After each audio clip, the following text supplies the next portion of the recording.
Son Excellence, Herr Garbitsch, ministre de l'Intérieur, ministre de la Propagande. Corona venit delectis. La victoire vient aux hommes qui la méritent. Aujourd'hui, les mots démocratie, liberté et égalité ne servent qu'à duper les peuples. Aucune nation ne progresse avec ce genre d'idées. Elles arrêtent toute forme d'action. C'est pourquoi nous avons décidé de les abolir. À l'avenir, nous demandons à tous les citoyens de servir l'État avec l'obéissance la plus aveugle. Nous n'accepterons de refus de la part de personne. Nous retirons les droits de citoyenneté à tous les juifs, et autres non à rien. Ils sont inférieurs, et comme tels, les ennemis de l'État.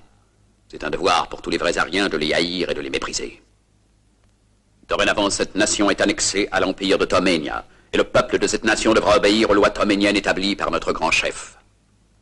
Le dictateur de Toménia, le conquérant de l'Austerlitz, le futur empereur du monde. Vous devez prendre la parole. Je ne peux pas. Il faut. C'est notre dernier espoir. Espoir.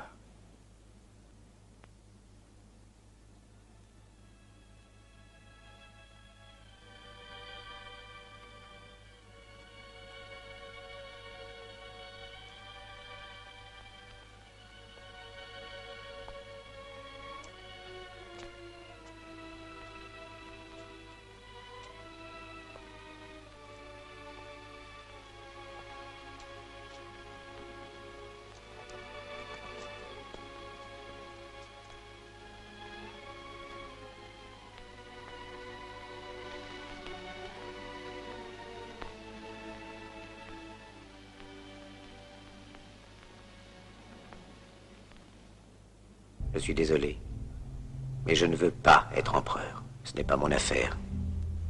Je ne veux ni conquérir ni diriger personne. Je voudrais aider tout le monde dans la mesure du possible. Juifs, chrétiens, païens, blancs et noirs. Nous voudrions tous nous aider si nous le pouvions. Les êtres humains sont ainsi faits. Nous voulons donner le bonheur à notre prochain, pas lui donner le malheur. Nous ne voulons pas haïr ni humilier personne. Dans ce monde, chacun de nous a sa place et notre terre est bien assez riche. Elle peut nourrir tous les êtres humains. Nous pouvons tous avoir une vie belle et libre.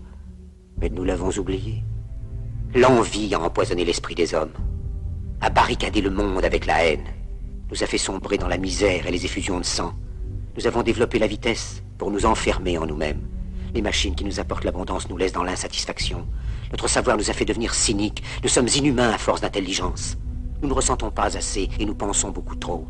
Nous sommes trop mécanisés et nous manquons d'humanité. Nous sommes trop cultivés et nous manquons de tendresse et de gentillesse. Sans ces qualités humaines, la vie n'est plus que violence et tout est perdu. Les avions, la radio nous ont rapprochés les uns des autres. Ces inventions ne trouveront leur vrai sens que dans la bonté de l'être humain, que dans la fraternité, l'amitié et l'unité de tous les hommes. En ce moment même, ma voix atteint des millions de gens à travers le monde. Des millions d'hommes, de femmes et d'enfants désespérés, victimes d'un système qui torture les faibles et emprisonne les innocents. Je dis à tous ceux qui m'entendent, ne désespérez pas. Le malheur qui est sur nous n'est que le produit éphémère de l'avidité, de l'amertume de ceux qui ont peur des progrès qu'accomplit l'humanité. Mais la haine finira par disparaître, et les dictateurs mourront, et le pouvoir qu'ils avaient pris au peuple va retourner au peuple. Et tant que les hommes mourront, la liberté ne pourra pas périr. Soldats, ne vous donnez pas à ces brutes, à une minorité qui vous méprise et qui fait de vous des esclaves, en régiment toute votre vie, et qui vous dit ce qu'il faut faire et ce qu'il faut penser, qui vous dirige, vous manœuvre, se sert de vous comme chair à canon, et qui vous traite comme du bétail. Ne donnez pas votre vie à ces êtres inhumains, ces hommes-machines, avec une machine à la place de la tête et une machine dans le cœur. Vous n'êtes pas des machines, vous n'êtes pas des esclaves, vous êtes des hommes. Des hommes avec tout l'amour du monde dans le cœur. Vous n'avez pas de haine, sinon pour ce qui est inhumain, ce qui n'est pas fait d'amour.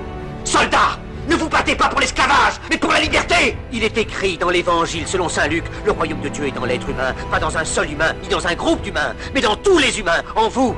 Vous, le peuple, qui avez le pouvoir de créer les machines, le pouvoir de créer le bonheur. Vous, le peuple, en avez le pouvoir de rendre la vie belle et libre, le pouvoir de faire de cette vie une merveilleuse aventure. Alors au nom même de la démocratie, utilisons ce pouvoir. Il faut tous nous unir.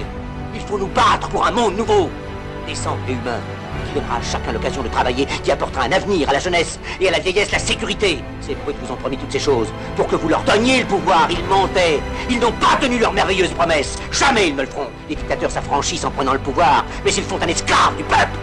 Alors il faut nous battre pour accomplir toutes leurs promesses. Il faut nous battre pour libérer le monde, pour renverser les frontières et les barrières raciales, pour en finir avec l'avidité, avec la haine et l'intolérance.